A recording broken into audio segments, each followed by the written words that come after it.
പൊരുതിടുമ്പോൾ ശത്രുക്കൾ എൻ ചുറ്റും പെരുകിയപ്പോൾ അന്നെന്നെ തറയ്ക്കാൻ കുരിശുമായി വന്നവരെ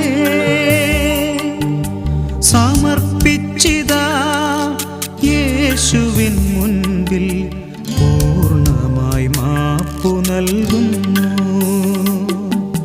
ക്ഷമിക്കുവാനാവാത്ത നിമിഷങ്ങളെ ആത്മീയ ശക്തിയാൽ നിറയ്ക്കണമേ.